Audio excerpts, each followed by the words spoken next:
जय श्रीमन्नारायण। आप सभी को कार्तिक मास की ढेर सारा शुभकामनाएं। मैं कामना करती हूँ कि आप सभी के घर में सुख शांति समृद्धि बनी रहे। मैं मैथिली झा कार्तिक महात्म्य के चौथा अध्याय को लेकर के उपस्थित हूँ। आप लोग अवश्य सुने। नारद जी बोले, ऐसे कहकर विष्णु भगवान एक मछली रूप धारण कर विंध्याचल वासी कश्यप की अंजलि में अवतरित हुए। उस मछली पर दया करके मुनि ने उसको कमंडल में डाल लिया। जब वह उसमें न समाई तब कुआं में डाला, कुआं से तालाब में, तालाब से समुद्र में डाली गई। तब वहां मत्स्य रूपधारी भगवान शंखासुर दैत्य को मारते हुए और उसे अपने हाथ में दबाकर बद्रीवन को गए। वहां सब ऋषियों को बुलाकर भगवान बोले कि जल के भीतर वेद निमग्न हो गए हैं, तुम उन्हें ढूंढो और शीघ्रतापूर्वक जल में से निकाल कर रहस्य समेत ले जाओ, जब तक मैं सब देवताओं समेत प्रयाग में निवास करूंगा। नारद जी बोले, उन तपोबली मुनियों ने तब बीज और यज्ञ मंत्र सहित वेदों का उद्धार किया। उन ऋषियों में से जितना भाग जिसने भी निकाला वह भाग उसी नाम से प्रसिद्ध हुआ। पीछे सब मुनि मिलकर प्रयागराज को गए और प्राप्त हुए वेद विष्णु भगवान को अर्पण किए। संपूर्ण वेदों को पाकर ब्रह्मा जी ने प्रसन्न हो देव और ऋषियों सहित अश्वमेध यज्ञ किया।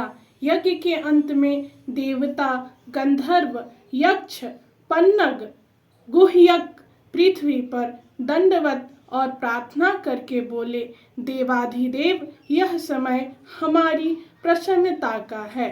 हे रामापते, ब्रह्मा जी ने इस स्थान में नष्ट हुए वेद फिर पाए और हमने यज्ञ के भाग प्राप्त किए। इसीलिए यह स्थान पृथ्वी पर अत्यंत श्रेष्ठ है, वह पुण्य देने वाला है। यह महीना भी अज्ञान आदि को दूर कर अक्षय फल करने वाला होवे, ऐसा वरदान हमको दीजिए।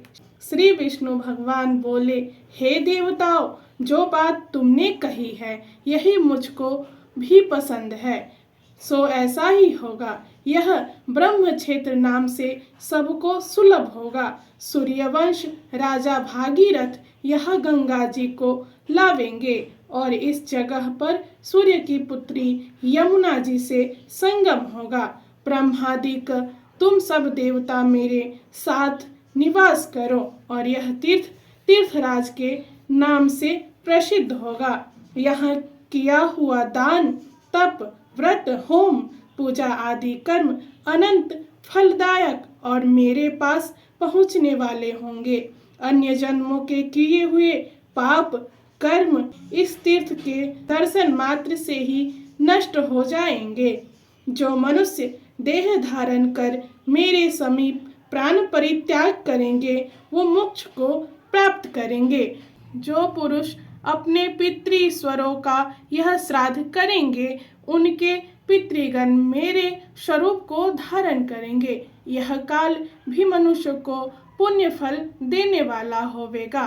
माघ मास में मकर संक्रांति को प्रातः काल स्नान करने से यहाँ पर संपूर्ण पाप ऐसे नष्ट हो जाते हैं जैसे सूर्य से अंधेरे का नाश हो जाता है। उनको मैं सालोक्य, सामीप्य और सारूप्य इन 3 प्रकार की मुक्ति क्रम से देता हूँ। हे मुनीश्वरों, मैं सर्वज्ञ रूप से बद्री वन में सदैव निवास करता हूँ। जो फल अन्य तीर्थों में 100 वर्ष में मिलता है वह तुमको वहाँ 1 दिन में भी प्राप्त होवेगा। उस स्थान के दर्शन करने वाले मनुष्य जीवन मुक्त हो जाते हैं, उन्हें कोई भी पाप नहीं लगता है।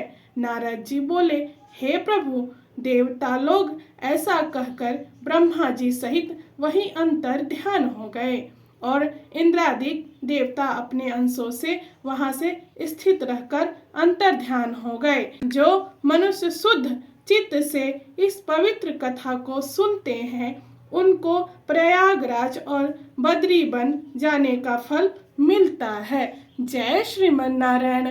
आप सभी को यह वीडियो पसंद आया हो तो चैनल को सब्सक्राइब करें,